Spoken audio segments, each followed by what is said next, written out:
Hi, welcome to Healthy Hers and Hampshire's video. Today we're talking about body image and how that kind of links with confidence and self-esteem. I was very happy to speak with Vies, who works with women and young people in working around their bodies and understanding their bodies, and building self-esteem and confidence and a kind of self-empowerment. If you'd like to know more about Vies, you can visit her at vieness.co.uk. That's spelled vieness.co.uk. And you can follow her. She's on Facebook and Instagram, so you'll be able to look her up and find out more about the wonderful work that she's doing in her community. Thanks very much for watching. Okay, so Vies, can you tell me a little bit about your business? My business is Vieness Discover You Love You CIC. Amongst other things, I take body image and self-esteem workshops into schools and educational and community groups, working with children and young people from 4 to 19. And I also work with women to help them feel good about who they are as they are. Wow, so a real big range of people that you work with and support. Yeah. Well, it was women first. I worked with women first, and then it was becoming more and more apparent that for lots of us, body image issues started in a young age. So I wanted to get in there younger to try and stop it being such a prevalent thought in adulthood. So try and catch it when people are first starting to experience problems. Yeah. And okay, yeah. And what do you think it is that made you kind of interested in the profession that you've ended up in? It's all been really organic. So I performed burlesque on a dare, went on to become an international performer. People saw me perform and said, "You don't look like an ordinary burlesquer, will you teach me?" So I started teaching burlesque, and then I started wearing vintage clothes, and I'd go to dance things, and they said, "You don't look like a normal dance teacher, can you teach me how to dance?" So I started teaching that. And then I started having people saying, "We're loving the results you're getting with these people, please can you do that with me? But I don't want to dance, and I'm definitely not taking my clothes off." So I started offering body confident coaching, and with all the women I worked with that, like I said, it just became more and more apparent that these issues usually started at a very young age, and the women held on to them until they were working with me, and sometimes that was women in their 60s and 70s, and it just seems such a shame to have that as a prevalent thought throughout most of your life when something could have been done about it far earlier. Yeah, absolutely. And that's it's so sad to hear of that kind of being such a long-lasting thought pattern to have. Can you explain maybe to anyone listening what and watching what burlesque is? Burlesque can be anything you want it to be. I feel like I'm a bit of a stripper now. Who do you want it to be? It's for a lot of people. Traditionally, burlesque stems from the Latin word burla, which is to parody. So traditionally, burlesque was about telling stories, and it started in the UK back in the Victorian times, and it was people going on stage and doing little parodies about.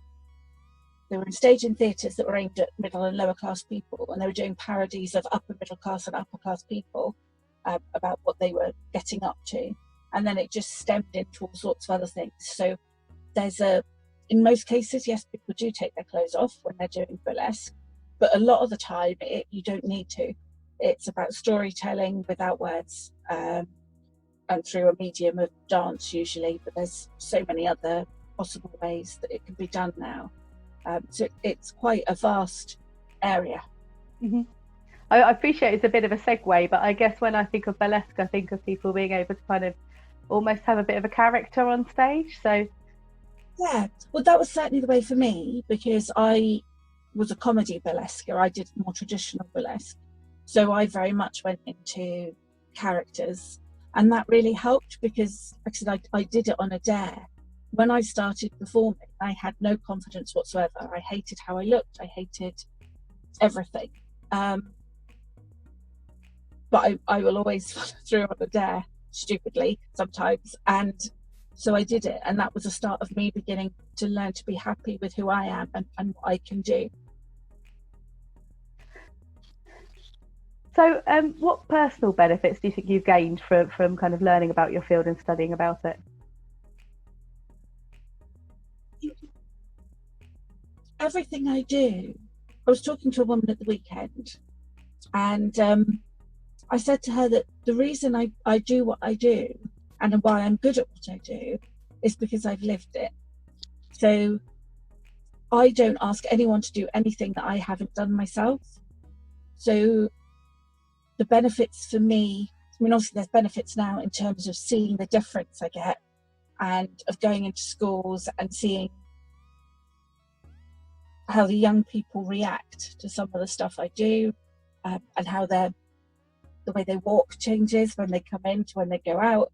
That's lovely to see.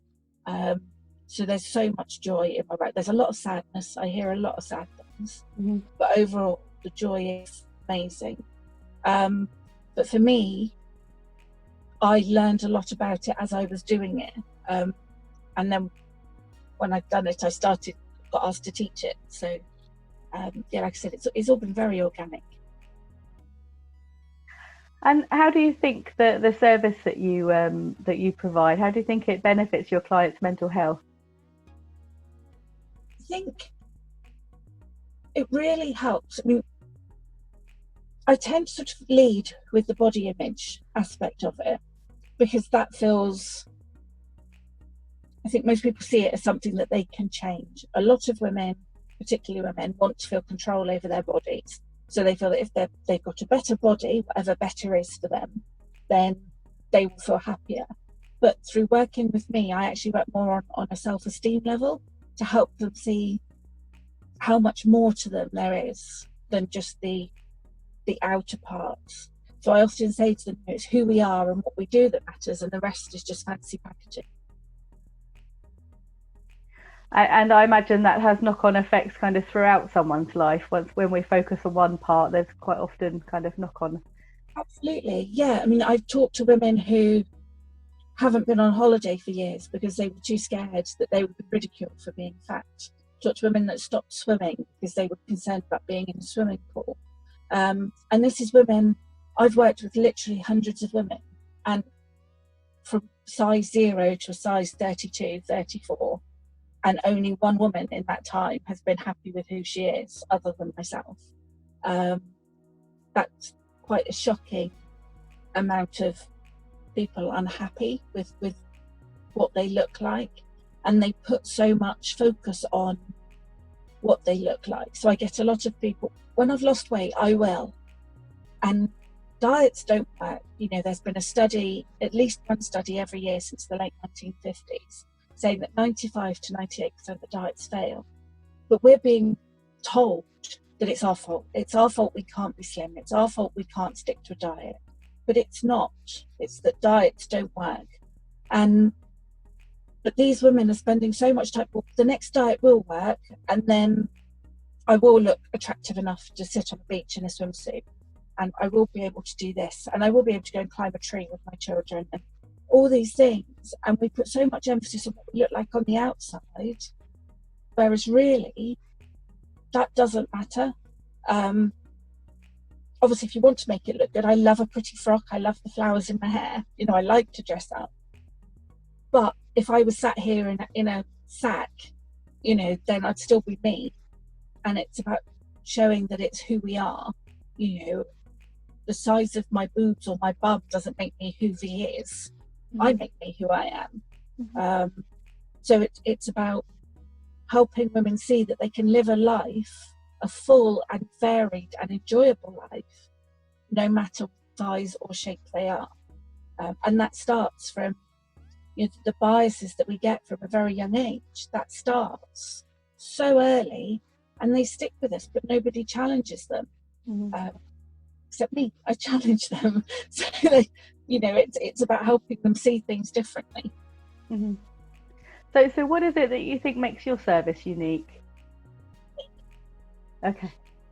Because I have the academic background to back it up. I have the work experience to back it up. But the most important thing is that I haven't learned this from a book. You know, I've taught myself everything. You know, if 14 years ago, you wouldn't have met me because I very rarely left the flat. But I would have been in black, shapeless clothes. My hair would have been down and hiding my face because I couldn't cope with being looked at. I was so paranoid that I thought people were staring at me and thinking I was too fat and ugly to be seen in public. I was scaring small children, which is ridiculous because I worked with small children and they loved me, but that's what your brain does. So everything I do with the people I work with is stuff that I've done on myself. It's stuff that I've taught myself and developed and worked on. So there will be someone else that probably does something similar to me, and they will offer a completely unique service because they're doing it from their perspective. And that's why mine's unique, is because I'm doing it from mine. Yeah, no, and I can hear that kind of part, like you're saying, that even at the time when you were really having a difficult time with it, that you'd have a part of you saying, no, these children like me, I'm likable, and then another voice almost saying, you know, I'm not enough, I'm not good enough, I'm not pretty enough, or so almost. Yes, even with the children though, I'd be there and be thinking, well, they like me, but they like me because I play with them. They like me because I justified it. They wouldn't like me if I didn't do all the things I had to do. But obviously, I was good at those things. You know, but when your head's in that position, in that conversation with itself, it's very hard to. You're like a metronome, constantly go backwards and forwards with a different argument. Yeah, and I can hear that because you know, unfortunately, that works both ways, doesn't it? It can help us kind of say, I'm good enough because, but it could also make us kind of judge ourselves quite harshly. I'm not good enough because, or I'm not pretty enough because. Yeah, especially if we're doing that comparing thing against the media and each other. As unfortunately, women are very good, I think, sometimes, not just women to be fair, but we have a habit of uplifting each other and then sometimes go, well, they're beautiful, but look at me, or but look at what my attributes like compared to them. Yeah. It's definitely getting worse in men. You know, when you see the Avengers on telly and they've all got huge biceps, or, you know, models are all perfectly toned and whatever, it's definitely getting harder for men. But yeah, women have been living with this for a very, very long time. Yeah, it's interesting because yesterday I was looking online about male body image, and there was an article in there, and I hadn't really noticed it because with women, I think we notice now when there's lots of airbrushing, or we notice these models that are perfect, and I hadn't picked up on, and then today now I've seen it lots. The Gillette male models doing the shaving adverts, all those kind of shaving adverts. I've never really picked up on the perfection of the people modelling those things. I hadn't realised how kind of subliminal and subconscious those messages are getting put to men as well. I'm writing a course for teenagers at the moment, or teenage girls, and I'll be adapting it for young people. One of the chapters in the course is about advertising, and it's, if we all woke up and said we all like who we are as we are, they would all go out of business. So it's their job to make us feel horrible, so that we keep them in jobs. You know, if we have to buy the latest anti-aging cream or anti-cellulite cream, or diet products, or suck you in pants, you know, so many companies would go out of business if we were happy. So it's their job to keep us miserable. Yeah, and to keep plugging the links between things and happiness, and stuff and happiness. Yeah. Have you got any kind of tips or recommendations of activities or things that people can do at home to help them kind of feel more empowered about their bodies and how they see themselves?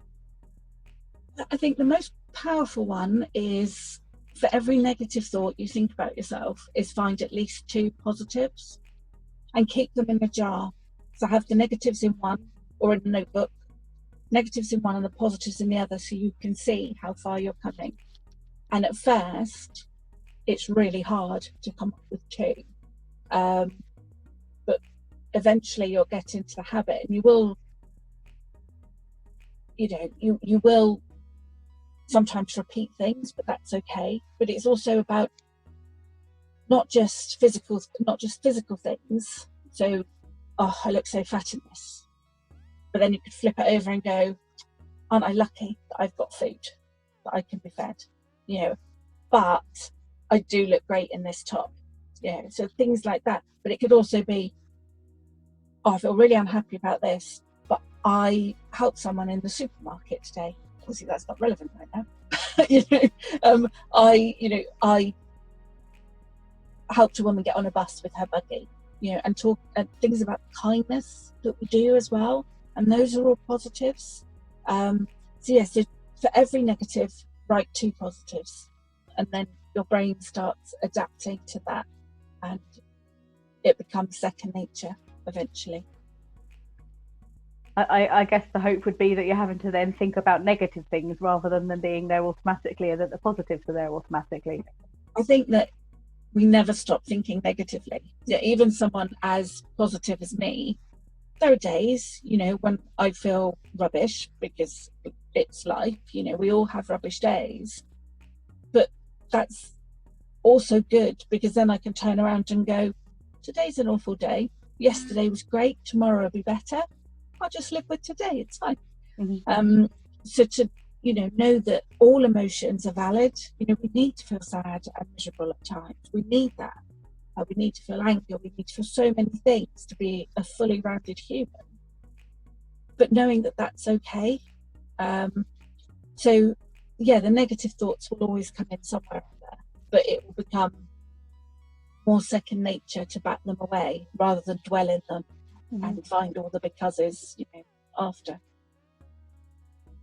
Yeah, I think when you were saying as well about finding these positives, there's a couple of weeks ago now, there was a bit of a focus on kindness, and certainly I tend to find it in the counselling field that people can quite often notice and be kind to, and notice kindness in others, and then somewhat neglect to be kind to themselves, and seem to find it quite a selfish act to be kind to themselves, whereas they could be some of the kindest people to other people, that the stories that they might tell, and they don't realize actually how kind they are, and yet they might neglect their own self.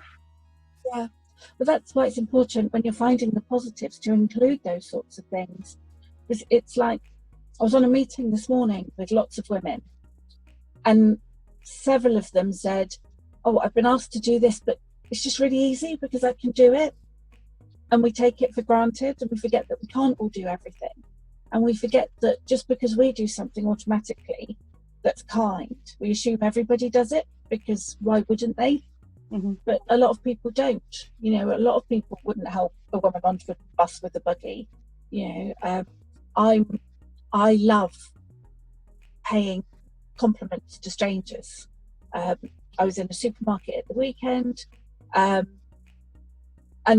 I told the checkout assistant that she was beautiful. She was covered in tattoos and piercings, gorgeous coloured hair. So I just, and before she was just sort of, yeah, all right, have a nice day. And she was just doing her job. But her face lit up because she'd been seen. And I think especially a lot of people, we go through life and think no one's noticing us. So to show to someone, I see you and I think you're beautiful, is such a powerful thing for both of you, for the giver and receiver, to see that response. I remember one time because I don't drive, I'm on the bus a lot, and so I often get talking to people. And one time I got off the bus with this older lady, and I noticed her on the bus, and I kept thinking, she's stunning. She must have been in her 80s, but she had on, a beautiful suit, and her hair was all done up in a pretty coiffed thing. And I said, we got off at the same stop. I said, I just wanted to tell you, I think you look so beautiful. And she blushed, and she said, no one's told me that in 30 years. And it's just, I don't understand why they haven't, but just to see that on her face, and that kept me happy for hours, because I'd made her happy. So it is a positive, there's so many studies on how good kindness is, on how it makes us feel. So to encourage that is, to everybody, to ourselves and to others, is only a good thing. Absolutely. And so is there any other kind of services that you work alongside, or any other services that you recommend that help people generally with their mental health? Maybe not necessarily just their body image, but generally with their mental health? Yeah, I go to a lot of networking things. There's people there that I work alongside, if we're having events. When I put on events, so I had an event for International Women's Day, I had women there talking about we all had mental health issues, but there was someone there talking from the perspective of body image, someone talking from the fact that they were covered in scarring, someone else who was transgender. So it's all about how all the different ways that our self-esteem is neglected. But I'm also, I occasionally go in, there's a local community group, and I go in and work with their teenagers. They live in an area of high poverty.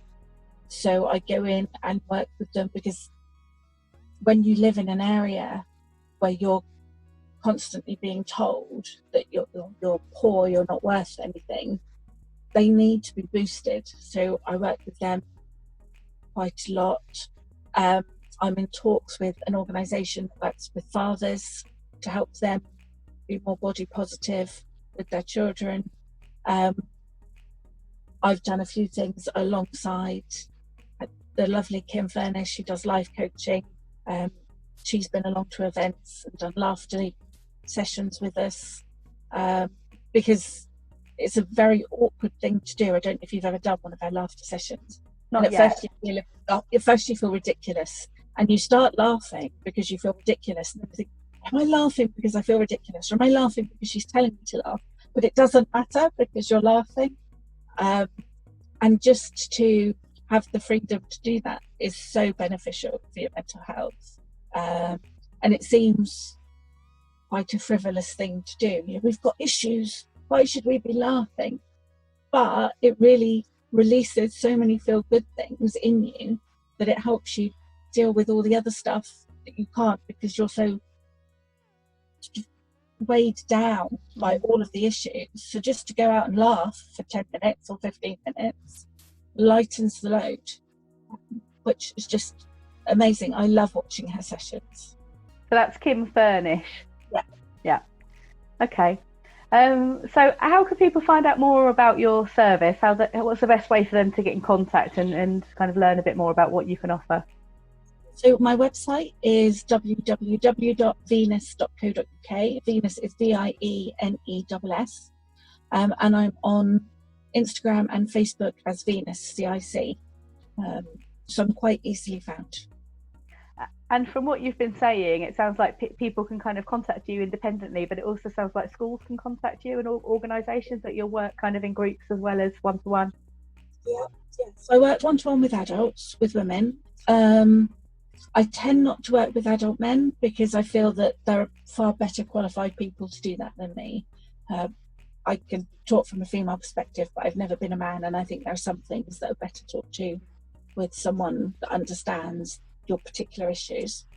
And with the schools, they can contact me. Usually with the schools, you can imagine the schools get contacted by lots and lots of people. So generally it's parents that find me and then take my information into schools and say, I've met this woman, I think she'd be really good with our children, can we get her in? But yeah, there's stuff on my website about getting in touch with me, and about schools getting in touch, and community groups as well, because I like working in the community groups too. The schools are great, but I can tend to only work with 1 year a day when I go in, because obviously there's so many in a year now. But the community groups are great, because the young people feel so much more relaxed because they're not at school, so they're more willing to open up, because there's not a teacher sat in the room with them. And there's benefits in both. The school classes tend to be a lot more structured, and the young people all sit down and listen, and that doesn't happen so much in the community group. So there's pros and cons with each, but I love them both. Mm-hmm. And it might be helpful actually for you to mention kind of where the area that you work in, because obviously Healthy Heads in Hampshire is covering the whole of Hampshire. I'm based up in North Hampshire, but actually it might be good for you to share a bit about where you are and kind of what areas you work in. Yeah, predominantly I'm in Southampton. I've done work in Portsmouth. Really, I'm open to going anywhere as long as travel is covered at least. With the online stuff I'm doing, obviously that can go further than that still, but generally I tend to stick on the very south coast. Okay, well, thank you very much, Vies. It's been really good to talk to you today. I'm always kind of tempted to wear colour whenever I think of you, because like you say, the colour's not necessary. You are you without the extras. But I certainly went very red when I got dressed this morning, and I think there was something about talking with you that adds colour. So I was kind of thinking, right, I'm going to put some colour in as well today. So thank you very. Oh, sorry. When I was very ill, I remember reading a quote by Cyndi Lauper, and she said, on her darkest days, she wears her brightest colours. So that stuck in my head. So I always wear bright colours, and now it works the other way, that if I wear black, I feel miserable. So it's whereas before I didn't wear anything but black. You know, I might have worn a very dark shade of blue to shake it up a little bit, but yeah, now I love colour and it makes me happy. Yeah, and I like I say, I certainly associate colour when I think of you. So it's been nice to see you on here, and hopefully the people watching have got something from hearing you talk about what you do. And certainly it's been informative for me. And hopefully people can get in contact with you if they've got any questions at all as well. Thank you so much for asking me to do this. No, you're welcome. It's so valuable to talk to others. It's been wonderful, and especially during lockdown, to have a bit of a way to hear what's kind of happening and how people can reach out for some support. So thank you very much.